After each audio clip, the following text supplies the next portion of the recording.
bueno, ¿cuál sería para vos? Es una cosa como de una media hora más o menos. Bueno, hablas fuerte. Sí, ¿cuál sería para vos el problema más grave hoy actualmente en el mundo? La pregunta me deja un poco mudo, no sé por dónde empezar, pero probablemente el problema más grave del mundo sea que el mundo no ha conseguido ser una casa de todos, o sea que el mundo todavía no es lo que quiso ser cuando todavía no era una casa de todos, y funciona como un campo de concentración para la mayoría de sus habitantes.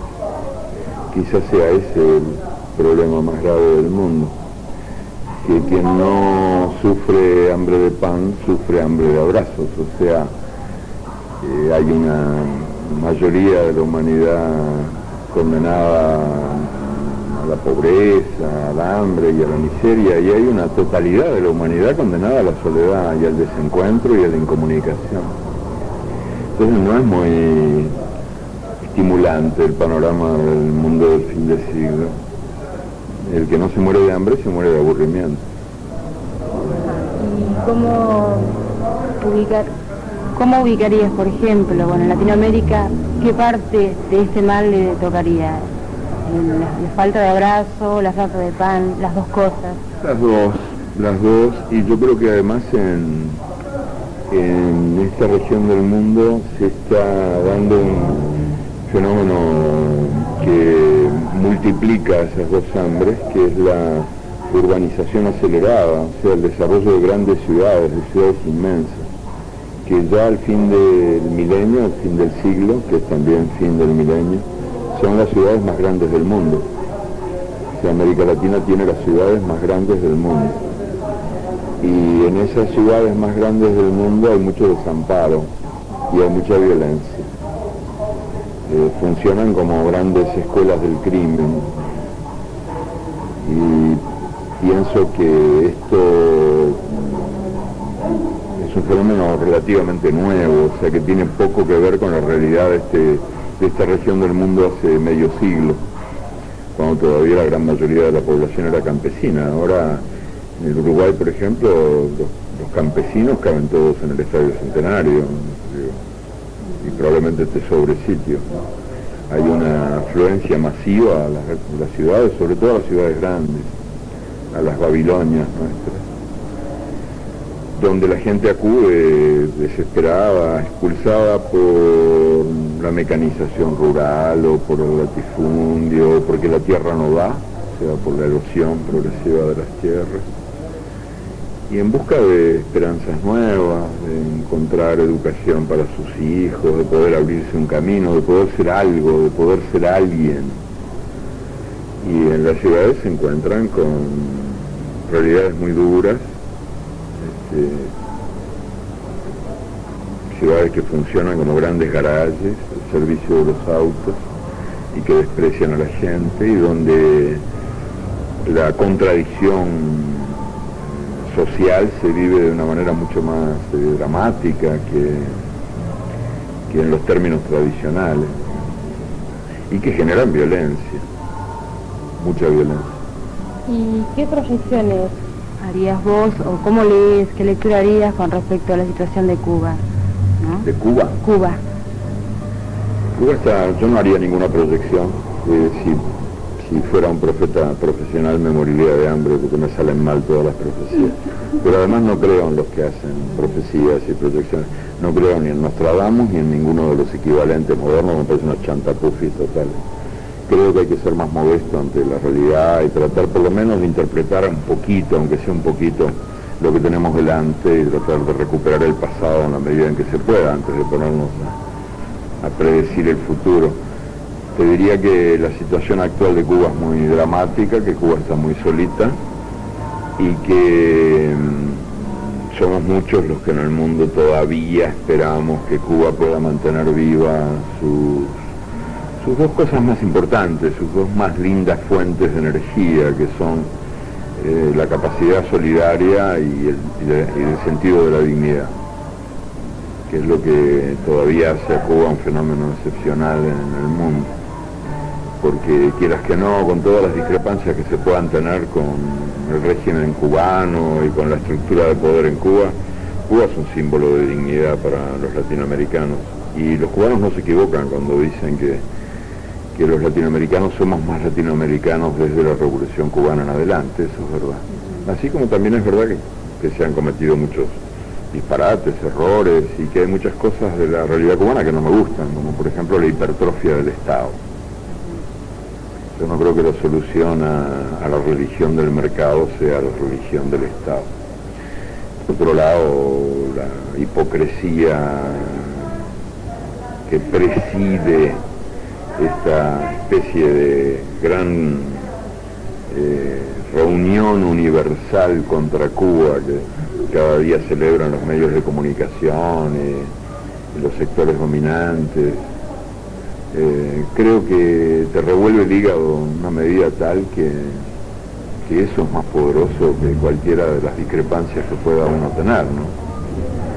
Yo había hecho hasta un número de teléfono hace algún tiempo ya, cuando leí el informe de Amnistía Internacional del año 92 sobre violaciones de los derechos humanos en el mundo. El número de teléfono era 33366. 3 eran los fusilados en Cuba, que habían armado un alboroto, primeras páginas de todos los diarios, programas en televisión, las radios dejando sorda a la gente con tanto clamor de indignación porque había habido 3 fusilados en Cuba en el año 92. Y en ese año 92 había habido 33 ejecutados en Estados Unidos, achicharrados en la silla eléctrica, de los que ningún cristiano se había enterado. Y después en el otro numerito, la cola, era el número 66, que era el total de decapitados en Arabia Saudita, por delitos tan graves como robar una gallina, de los cuales tampoco el mundo se había enterado, porque Arabia Saudita es el principal comprador de armas de los Estados Unidos y por lo tanto está más allá de toda sospecha en materia de violación de derechos humanos. Es el país que más viola los derechos humanos, seguido de Indonesia, que es otra favorita del Departamento de Estado, a tal punto que una parte sustancial de la campaña de Clinton fue posible gracias al aporte de millones de dólares de la dictadura indonesia, según el propio Partido Demócrata lo ha reconocido. Bueno, ¿cómo creerías vos que esta atrofia del Estado se podría corregir? No, atrofia no, hipertrofia. O sea, al revés, una deformación que convierte al Estado en una suerte de presencia dominante en todos los órdenes y que hace que, por ejemplo, el diario que va a salir sea el diario del Estado, que eso a mí me revienta. ¿Viste? Si yo tuviera que desayunar cada día leyendo el diario del Estado, aunque sea un Estado que se supone que representa al pueblo, me muero, ¿no? Me parece insoportable. Y eso y otras cosas, digo, el partido único, yo no estoy de acuerdo con el partido único. Me parece que no hay una verdad única, que hay muchas verdades posibles, ¿verdad? Y que los partidos tienen que reflejar las contradicciones sociales, que no desaparecen con una revolución que se proponga hacer el socialismo. Hay montones de cosas con las que yo no estoy de acuerdo, una estructura muy monárquica de poder, muy centralizada en Fidel. Pero por otro lado, bueno, gracias a que Cuba existe, todavía Fidel dice las cosas que dice, y es el único que las dice. En un mundo donde se confunde el cinismo con el realismo, y donde la obsecuencia parece ser la prueba mayor de lucidez que los gobiernos dan. Los gobiernos son más inteligentes cuanto más alcahuetes demuestran que son. Y bueno, pareciera ser que la globalización, la tan inventada globalización, desaparece o se detiene al llegar a Medio Oriente. ¿Esto es así? ¿Qué opinás? Enseñanos lo que vos pensás de eso. No desaparece para nada en Medio Oriente, al contrario, en Medio Oriente encuentran las grandes corporaciones multinacionales grandes reservas de mano de obra disponible y dispuestas a trabajar en algunos casos con jornales de $0.50 por día. Y la globalización consiste justamente en eso. Hay un punto en el que el sistema, que cuando yo era chico se llamaba capitalista, ahora se llama economía de mercado, puede, por el desarrollo de los transportes y el desarrollo de los medios de comunicación, desarrollar sus actividades en escala planetaria. De modo que un mismo producto se puede producir en etapas distintas y cada una de esas etapas tiene lugar en distintos países.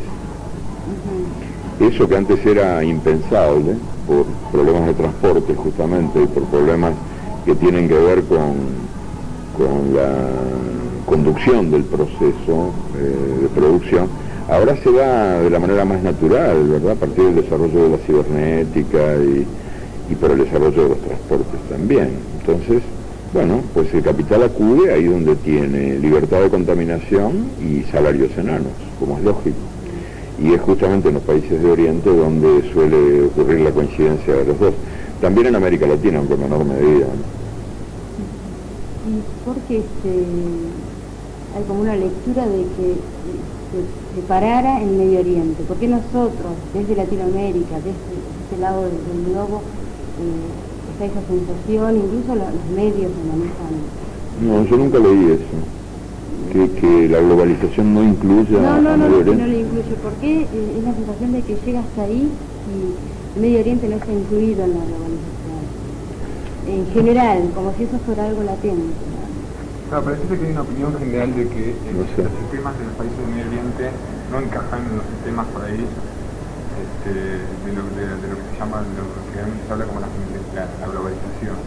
En cuanto a por ahí, no tanto por ahí, en cuanto a mercado o en cuanto a corporaciones que en ese sentido a lo mejor sí está globalizado el país, pero por ahí en cuanto al nivel cultural por ahí en cuanto a la cultura, a las culturas de Medio Oriente, que no se compatibilizan con las culturas por ahí de la clase media, inclusive los países occidentales.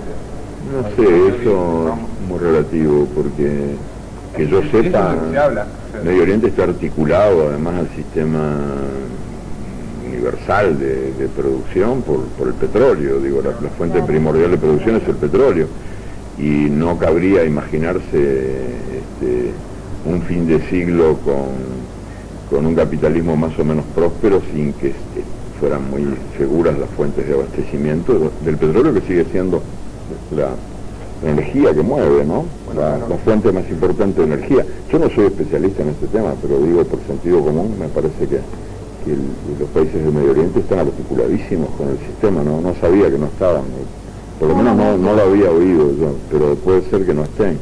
Culturalmente lo que hay es un auge del fundamentalismo islámico en algunos países, no solo en el Medio Oriente, sino en otros lugares también, que es muy complejo de analizar y que en principio, como todo fundamentalismo, no me resulta para nada simpático. A mí no me gusta ningún fundamentalismo, ni el fundamentalismo del mercado, ni el fundamentalismo de Alá, y mucho menos cuando sirve para volver a mandar a las mujeres a la cocina una vez que habían logrado trabajar afuera y tener cierto mínimo grado de independencia, como ocurrió en Afganistán, donde los talibanes están hoy por hoy violando los derechos humanos de la mitad de la población, que es la mitad formada por ustedes, las mujeres, con una impunidad absoluta, porque le han prometido un gasoducto a los Estados Unidos en un acuerdo con Pakistán que fue cocinado antes de ese golpe de Estado que ellos de algún modo apadrinaron, porque la primera reacción de la Casa Blanca, lejos de ser una reacción de repudio, fue casi de aplauso. Anunció que iban a mandar una delegación de observadores, como si hubiera algo que observar, en un país donde se están cometiendo atrocidades espantosas en materia de discriminación de la mujer, y todo en nombre de Alá y de Mahoma, que yo no creo que sean culpables de las brutalidades que se cometen, porque tampoco creo que Jesús o el Dios de los cristianos hayan sido responsables de las barbaridades que la Inquisición hizo en nombre de ellos, o de la conquista de América, ¿verdad? Pero bueno, el hecho es que se escudan en el Corán para montar o fortalecer estructuras de poder que son injustas y en el caso de Afganistán, ferozmente injustas. Bueno, hoy no hay, salvo Chiapas, después nos comentas algo, no hay puntos de guerrilla, pero sí hay una violencia multiplicada en las calles en toda Latinoamérica, en el mundo. Pero no, guerrillas hay muchas en todos lados, de eso no se podría decir. Lo que yo creo es que lo de Chiapas es un fenómeno nuevo, porque tiene una proyección muy diferente de la guerrilla tradicional. No es una guerrilla tradicional, ellos utilizan la violencia para, en cierto modo, para llamar la atención del mundo y para poder desarrollar una estrategia que me parece que es muy inteligente, en condiciones dificilísimas, ¿verdad?, destinada a lograr justicia y tierra para los campesinos, que son en su mayoría indígenas. Entonces, movimientos que reivindicaran eso han habido en América Latina montones, y siempre han sido ahogados en sangre sin ninguna consecuencia, ¿verdad? Desde el gran levantamiento de Tupac Amaru y mucho antes, todos los innumerables levantamientos indígenas, hasta nuestros días, cuando justamente estalla en Chiapas un movimiento que rescata esa memoria, la memoria de la lucha por la tierra en América Latina y muy particularmente en México, la memoria de los zapatistas, Emiliano Zapata y los suyos, reencontrándose con voces que vienen de lo más hondo del tiempo y que suenan desde lo más profundo de la tierra. Y lo hace de una manera que tiene proyección universal, o sea, hablan un lenguaje que cualquiera entiende. Y bueno, la violencia militar ha sido para ellos un medio, sobre todo al principio, cuando ocuparon San Cristóbal y otros lugares, pero de ningún modo un fin, que es el problema que ocurre con la mayoría de las guerrillas en los procesos latinoamericanos, que empiezan utilizando la violencia militar como un medio y terminan enamorándose de ella, entonces se convierte en un fin, ¿no? Que no es el caso de Chiapas. Yo creo que el movimiento de Chiapas es un movimiento diferente, que lo que quiere es contribuir al desarrollo del protagonismo popular, o sea, quiere abrir cauces o ayudar a que los cauces se abran para que la gente vuelva a ser protagonista de los procesos sociales, económicos, culturales y políticos en Chiapas, en México y en el mundo. ¿Parece que lo logra? ¿Efectivamente lo logra? Ayudar a eso, sin duda, sí, sin duda. Ahora, eso es un proceso muy largo, pero claro, fíjate que no es casual que casi simultáneamente, un poco después, haya crecido en México como creció un movimiento muy extraño, del que nosotros no tenemos idea aquí en el sur, que me parece interesantísimo, que se llama el Barzón, que es un movimiento de deudores, que al principio agrupó a 1.500 deudores que no podían pagar las cuentas a los bancos, por los intereses de usura de estos tiburones, ¿no?, financieros. Pero después creció hasta 10.000, 15.000, 20.000, 50.000, 100.000. Ahora se discute si son 1 millón o medio millón de personas organizadas que se niegan a pagar, deudores que se niegan a pagar, que entonces depositan lo que pueden pagar sin los intereses de usura, y que han hecho temblar el sistema financiero mundial, tanto que los responsables del Barzón acaban de ser recibidos en Washington, nada menos que por los presidentes del Fondo Monetario y del Banco Mundial, que tiemblan de pánico ante esta posibilidad de que la gente, los deudores, que son desde el deudor chiquito, claro, que no puede pagar la cuota, hasta el empresario estrangulado, que es el empresario pequeño o mediano que no tiene, claro, los medios financieros de las grandes corporaciones, ¿no? Y todo eso está de algún modo vinculado con los zapatistas, de modo explícito, porque ellos tienen una especie de alianza, pero además porque es como un juego de gatillos, digamos, que cada uno dispara al otro. Y es contagiosa esta necesidad de participar, que todos sentimos de alguna manera en lugares muy diferentes. ¿No siente, por ahí no siente miedo usted, en lo personal, de que eso que genera Chiapas se convierta en algo que en determinado momento estalla en Latinoamérica, de forma violenta, descontrolada? No está destinado a eso, al revés. Te diría que justamente la posibilidad de que la gente encuentre cauces de expresión y de realización en su justa indignación, en su furia justa, es la mejor garantía de que esto no va a terminar convertido en un polvorín, una especie de gran manicomio, de matadero, que probablemente sea el mejor caldo de cultivo para las dictaduras militares del futuro, ¿no? Yo creo que es al revés, que justamente si alguna posibilidad tiene la democracia ¿cómo te diría?, de vitalizarse, y hoy es más que nunca necesario que se vitalice, que se revitalice, es a través de movimientos sociales que le devuelvan protagonismo al pueblo. Porque si no, lo que va a ocurrir es que la democracia se va a seguir desprestigiando, y sobre todo se va a seguir desprestigiando a los ojos de las generaciones nuevas, que tienen una proporción altísima de muchachos que no creen en ella. No creen. ¿Creen las democracias latinoamericanas hoy en día como están? Por ejemplo, digamos, por lo menos la nuestra, digamos, la del sector sur, hablemos. Creo que mis pulmones agradecen el aire de libertad que se respira, ¿no? ¿Cómo no? Ya me dirás vos, después de tantos años de mugre y miedo, por lo menos yo puedo estar charlando con ustedes acá, decir lo que se me canta, y cuando salgamos de este local donde estamos no tengo el pánico de que me vayan a meter un tiro entre ceja y ceja. Y me parece que para la gente es indudable la diferencia entre dictadura y democracia. Eso de poner un signo de igual entre la democracia, porque la democracia es imperfecta o formal en relación a las dictaduras militares, me parece una infamia total. Y una falta de respeto a la gente que perdió la vida o que fue torturada o que, ¿verdad? Ahora, eso no quiere decir que estas democracias sean democracias plenas, no lo son. Para que una democracia funcione de veras como democracia, para que no sea una democracia, tiene que ser también una democracia económica, no solamente política en el sentido de cumplir con la ceremonia, con el rito del voto que se deposita cada 4, 5, 6 años. Tiene que ser una democracia económica, una democracia social, una democracia cultural, y lamentablemente estamos todavía lejos de eso. ¿Usted cree que es posible que existe una diferenciación entre lo que es democracia económica y democracia civil, digamos, democracia política? Sí, creo. Que está demarcado y que, sí. De hecho, lo que habría que mejorar hoy en día, lo que no funciona como una democracia aparentemente, es el aspecto económico. No, pero no me traduzca, déjame que yo diga lo que creo, lo que siento, lo que no, pienso. No, le hago más.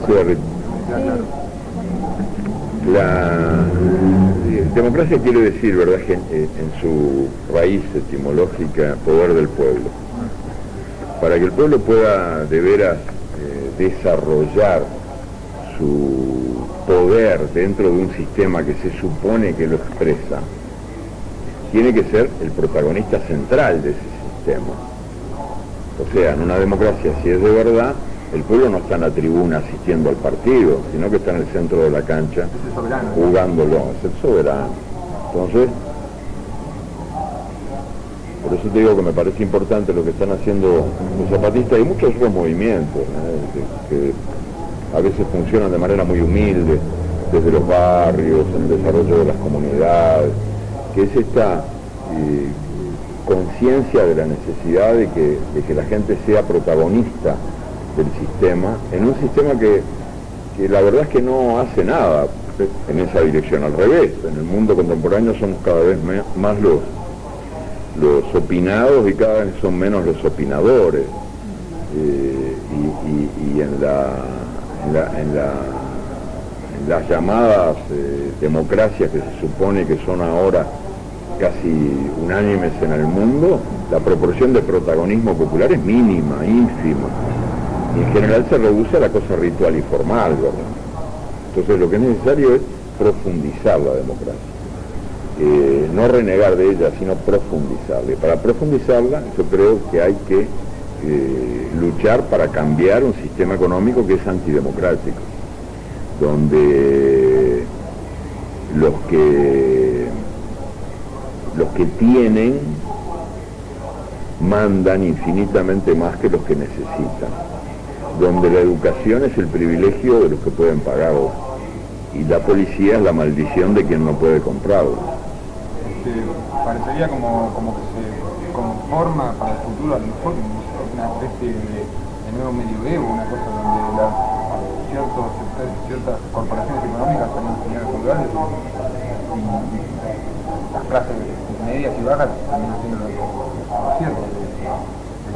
No, no creo que la historia esté condenada a repetirse, que vayamos a volver a la Edad Media en una sociedad de siervos y señores, ¿no? Pero creo sí que la historia no se repite cuando no dejas que se repita. Si la dejas, ella se repite, sí. Entonces, estamos en condiciones de impedir que se repita, porque hay un riesgo muy grave de que ocurra algo semejante por el desarrollo de la tecnología, que paradójicamente, en lugar de servir a la liberación humana, está actuando al revés, no por culpa de ella, sino por culpa del uso que se hace de ella, en un sistema que tiende a convertirnos en instrumentos de nuestros instrumentos. Y eso se ve clarito, por ejemplo, en el caso de la producción. Las máquinas que sirven para disminuir, a veces en términos espectaculares, el tiempo de trabajo necesario para la producción de una determinada mercancía, en lugar de generar más espacio de ocio y de libertad para la gente, lo que está generando es desocupación y paro.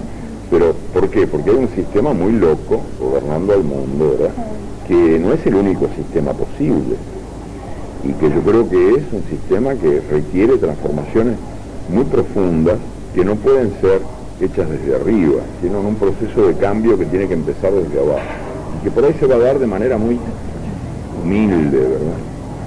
Es como si, bueno, el sistema, la política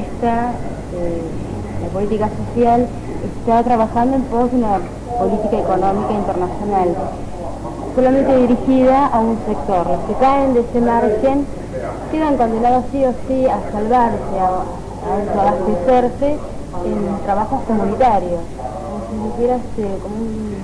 No, lo que hay es un sistema que funciona para el 20%, o sea, en términos económicos es así, en el mundo, ¿verdad? Hay una organización tan desigual del mundo y una distribución tan injusta de los panes y de los peces, que la verdad es que el 80% de la humanidad padece necesidades graves.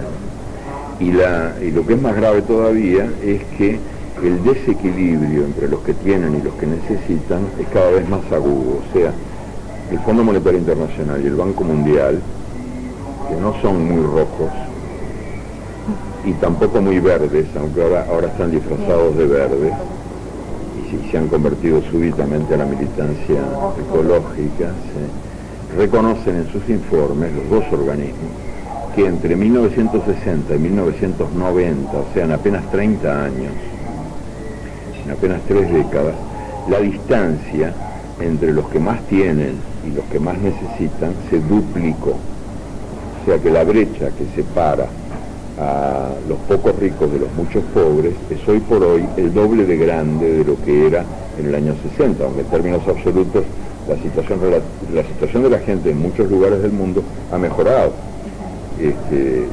Por ejemplo, la mortalidad infantil es hoy mucho menor de lo que era, ¿verdad? Y hay cierto nivel mínimo de consumo que se da en lugares donde antes la gente padecía hambre lisa y llanamente. Pero a pesar de eso, en términos de relación, en términos relativos, la distancia, la brecha que separa a unos de otros, en lugar de disminuir con ese proceso, crece, y crece a un ritmo de locura, al doble, nada menos, ¿verdad? Quiere decir que es un sistema que trabaja contra la mayoría de las personas. Ahora, como la democracia se supone que expresa la voluntad de la mayoría de las personas, tendría que proyectarse con toda naturalidad hacia la transformación de esa gran maquinaria, de esa gigantesca maquinaria universal que nos tiene prisioneros. Yo creo que la izquierda o las fuerzas que se han propuesto cambiar eso pecó de espectacularidad durante muchos años, y que probablemente ahora sea el momento, como es un momento particularmente difícil, de mucho estupor, de mucha perplejidad y de mucho desencanto, de mucha desesperanza en el mundo, con un indudable ascenso de la derecha en escala internacional, sin ninguna duda, como un ciclo de la derecha en el mundo. Bueno, pues aprovechar para rescatar la pelea desde abajo hacia arriba, o sea, el desarrollo de núcleos de alternativos que a veces son chiquitos, que no son espectaculares, pero que van creciendo en la dirección que se debe crecer, desde el pie, como pedía Alfredo Zitarrosa en una famosa canción. Por ejemplo, en los cordones del Gran Buenos Aires es bastante común que exista el trueque, esa vuelta, esa particular forma. Es muy común en los cordones del Gran Buenos Aires que se está trabajando así. Bueno, lo que hay es un desarrollo, sí, la gente se las ingenia para sobrevivir como puede, y lo que está ocurriendo ahora, que me parece que es bueno, que es una cosa linda, es que hay una cantidad de signos de que los vínculos comunitarios, los vínculos de solidaridad que el sistema cotidianamente rompe, se reconstruyen desde la pequeña escala, desde abajo, ¿verdad? En los barrios, en los campos, a veces de manera muy poco clara, digamos, y que además son movimientos que todavía no están articulados entre sí. Pero la gente se junta, aunque sea para exigir agua o para pedir una escuela, y en ese proceso va adquiriendo conciencia de que solo juntándose puede conseguir un respeto a su dignidad, ¿no? O sea que las máscaras sueltas no funcionan en ese sentido, ¿no? Entonces esto como que es un proceso que yo veo que ocurre de mil maneras en mil lugares a la vez. Yo te daba el ejemplo de los deudores, del Barzón, porque me parece muy importante, porque no estaba previsto por nadie, digo, esto era una cosa nueva, rarísima, que ocurre y que tiene una proyección colectiva impresionante, en la medida en que corresponde a una necesidad colectiva. O sea, se proyecta colectivamente porque corresponde a una necesidad colectiva, ¿no? Entonces, tampoco es que, digamos, que uno diga, bueno, a mí me da asco la gente que ahora descubre que hay que bajarse de la esperanza como si fuera un caballo cansado y que entonces se dice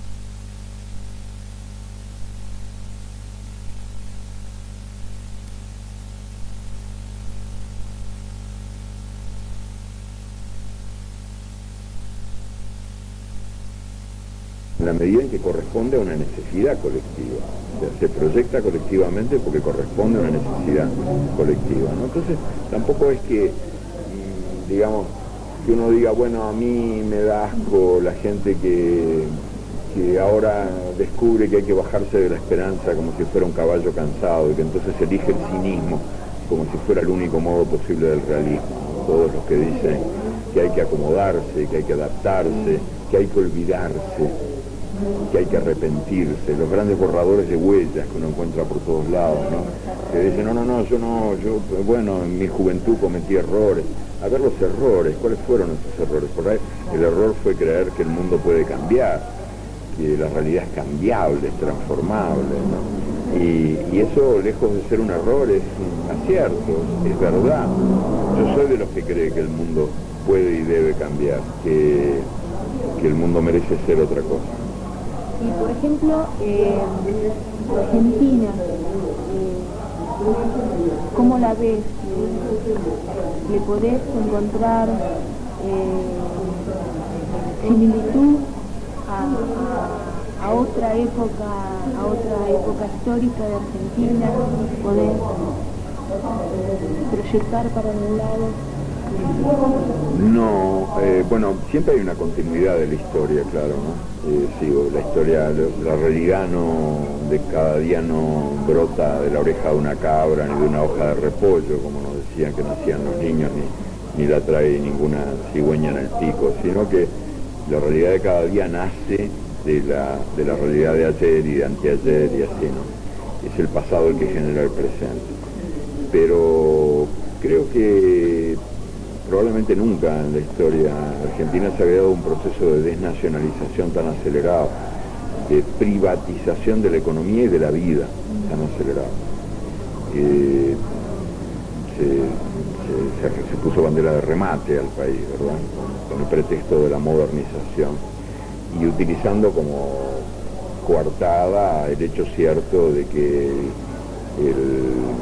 el Estado no estaba funcionando, o sea que era una fuente de corrupción y de ineficiencia. Bueno, pues la corrupción del Estado resulta ser un moco de pavo al lado de lo que es la corrupción en esta era de privatizaciones, de inmensos sobornos, de coimas generalizadas. Yo creo que en ese sentido te podría decir la Argentina vive hoy un periodo asombroso, ¿no? Que a uno lo deja visto. Uno se pregunta, bueno, pero ¿qué más van a vender? El obelisco, las mujeres, ¿qué más van a vender? No les queda nada.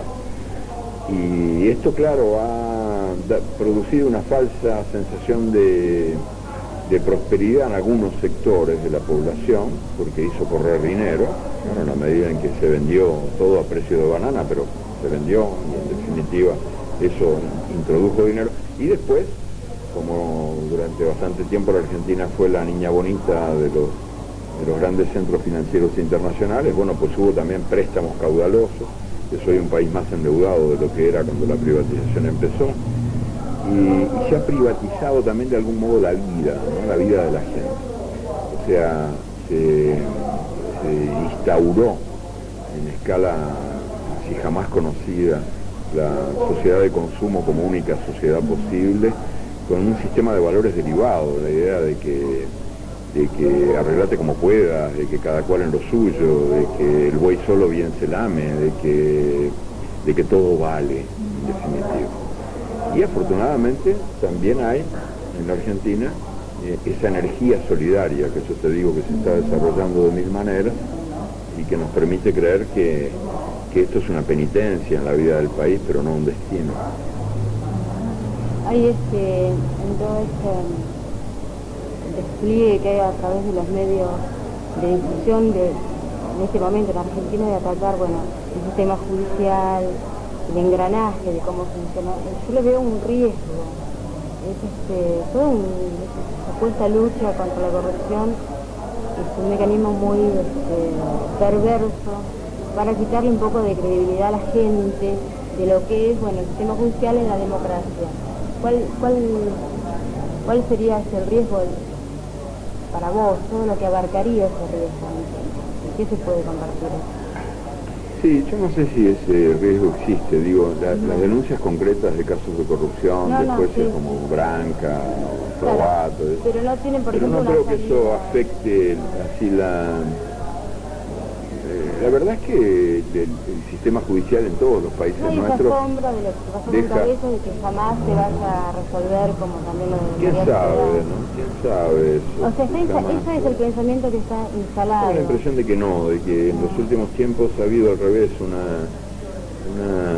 cambio en ese sentido, y que el caso Cabeza podía haber sido un caso más, pero al fin y al cabo hay una larga tradición de gatillo alegre en la provincia.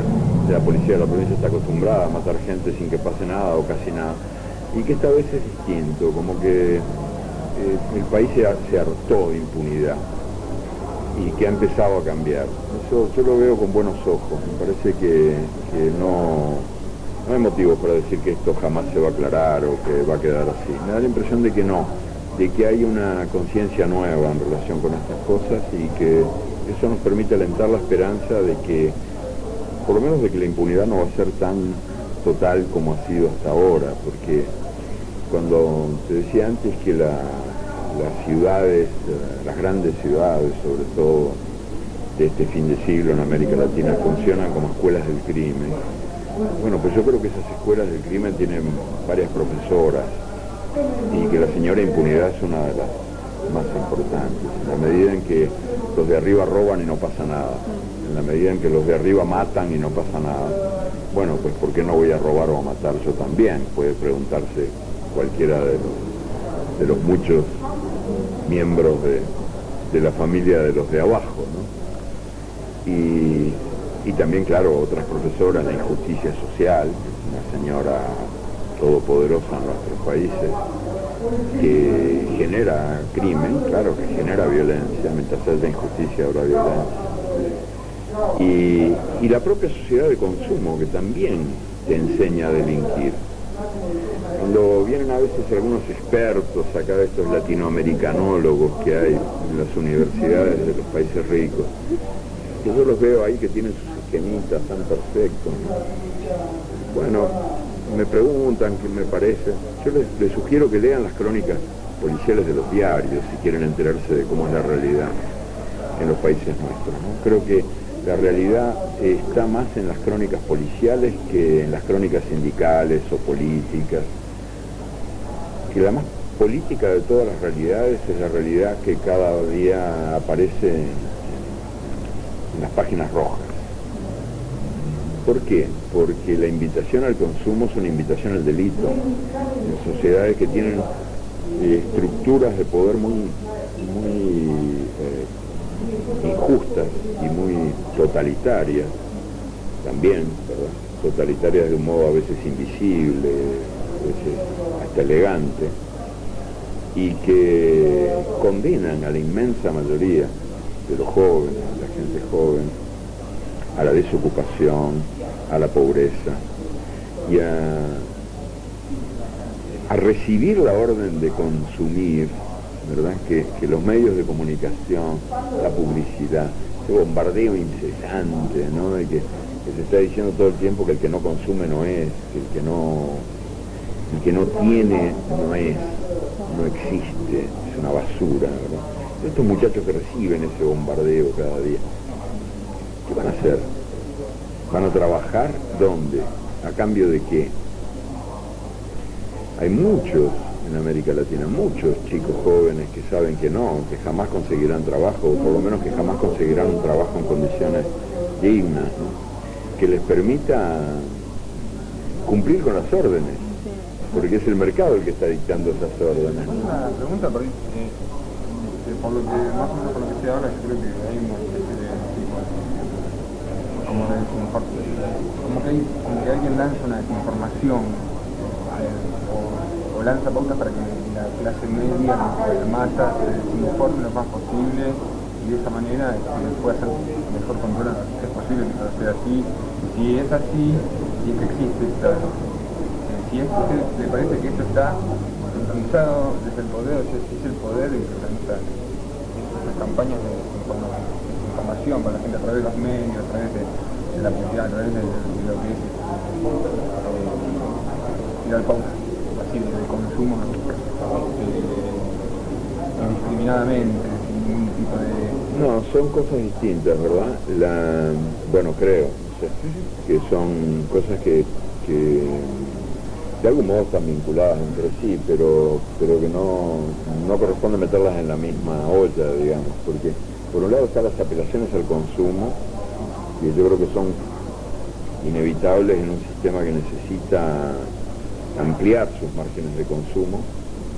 Esa es una de las profecías del viejo Marx, que por más que lo ataquen al barbudo y ahora se rían de él, bueno, pues en eso no se equivocó, en la tasa decreciente de ganancia, o sea que hay una necesidad de expansión de mercado que es geométrica en relación al crecimiento de las ganancias y que esa necesidad de expansión choca con límites, choca con paredes, digamos. En el caso del mundo de nuestro tiempo esas paredes son muy claras. En la medida en que vos necesitas mano de obra barata y en la medida en que necesitas productos baratos, son dos cosas que el sistema necesita, bueno, pues eso conspira contra la ampliación del mercado de consumo, pero están continuamente apelando al consumo y obligando a que la gente compre y compre y compre y compre y que se meta más y más hasta el cogote en las cuotas que hace de cada hombre libre un prisionero, ¿no? Y por otro lado está el problema de la información, que es otro tema, digamos, que es un tema también muy importante y de algún modo vinculado con pero no en una relación tan directa, porque yo creo que sí que en el mundo contemporáneo la información, las grandes fábricas de opinión están en pocas manos, que hay grandes empresas, la mayoría norteamericanas, alguna alemana, japonesa, que son las que manejan la información en el mundo. Y el hecho de que ahora podamos, en teoría, tener acceso a 500 canales de televisión, no altera en lo fundamental lo que te digo, porque aunque hay cierta variedad de información disponible, en general es una información enferma de racismo, o sea, que privilegia las noticias de ciertos países, que son los países dominantes, y que además miente por lo que dice y miente por lo que omite, que es también una manera de mentir, ¿verdad? Mentir por omisión, y que en definitiva te reduce mucho tus opciones. La tecnología de la comunicación, por ahora al menos, no es muy brillante en cuanto a comunicarnos, más bien que nos incomunica, no por culpa de ella, como te decía antes, sino porque en definitiva hay un sistema, el sistema capitalista, que ya no se llama así, pero que sigue siendo, que es tan liberal que te permite elegir entre el capitalismo y el capitalismo, o sea, que hay unas limitaciones esenciales, estructurales, que determinan que la información esté en general dirigida en una sola dirección. Ahora ha aparecido este fenómeno de la Internet, que por ahora es bastante anárquico y que permite abrir fisuras importantes en esa hay de todo, pero hay también cosas buenas, porque por ejemplo el sistema que fue inventado por el Pentágono, bueno, fue inventado en realidad por unos profesores de Berkeley, de la Universidad de California, pero fue instrumentalizado por el Pentágono para la articulación en escala universal de sus necesidades militares. Está siendo utilizado hoy por el subcomandante Marcos para la difusión de los materiales de los zapatistas, digo, cosa que antes era impensable, ¿no? Quiero decir que a veces también hay maneras de encontrarle la vuelta a la cosa, como para que una cosa, algo que nació como un instrumento de poder, bueno, pues termina por servir también a los que luchan contra el poder. Bueno.